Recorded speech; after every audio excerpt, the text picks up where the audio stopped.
Hello সবাইকে আর good morning.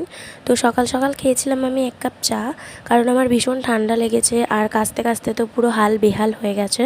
তো চাটা দিয়ে শুরু করলাম। আর তারপরে না ব্লিঙ্কিট করেছিলাম, কিছু জিনিস আনানোর ছিল। আর বেসিক্যালি ব্লিঙ্কিট করলে দেখেছি অনেক সময় অনেক জিনিস অফারে পাওয়া যায়। আর 100 টাকার নিচে যদি আমি অর্ডার করি তো সেক্ষেত্রে ডেলিভারি চার্জটা এক্সট্রা করে দিতে হয়। তো তার থেকে বেটার যে 100 টাকার উপরে অর্ডার করে যে কোনো জিনিস আমার দরকার সেটা আনিয়ে নিতে পারি।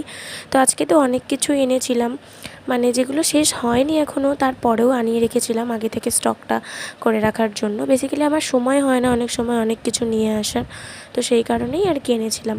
আর আমি ডালটা না ভীষণ পরিমাণে খেতে ভালোবাসি, আর হয়ও খুব তাড়াতাড়ি। তো সেই কারণে ডাল আর এতগুলো পেঁয়াজ যে আমার কতদিন যাবে মানে তার কোনো ঠিক ঠিকানা নেই। আর তারপরে তো ব্রেকফাস্ট করেছিলাম একটুখানি ম্যাগি দিয়ে, তো ম্যাগিটাই খেয়েছিলাম। এটা খাওয়ার পরে একটু স্নান করে নিয়েছিলাম। আর আমি না একদমই বাড়িতে থাকলে তাড়াতাড়ি স্নান করি না, কিন্তু দেখলাম যে শ্যাম্পুটা করার আছে, আর যেহেতু ঠান্ডাটা লেগেছে ভীষণ পরিমাণে, তো তাড়াতাড়ি স্নানটা করে নিলে চুলটাও শুকিয়ে যাবে।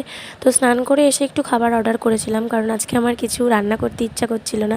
অ্যাকচুয়ালি আমার রান্না জিনিসটাই একদম পছন্দ না, তো কী আর করা যাবে, মাঝে মাঝে করতে হয়। আর বিকেলবেলাতে বেরিয়েছিলাম, একটু একটা বান্ধবীর বাড়িতে গেছিলাম, তো সেখানেই একটু মুড়ি আর কাবলি ছোলা খেয়েছি। আর এই যে আমি নতুন শিখেছি, কিছু বর্ধমানের ব্লগ দেখি মেদিনীপুরের, তো ওই সাইডে না মুড়ি দিয়ে বেশ চুটুর পুটুর খাই দেখেছি। আর তারপরে কিছু বাজার করালাম, তারপরে আইসক্রিম খেয়ে দিনটা শেষ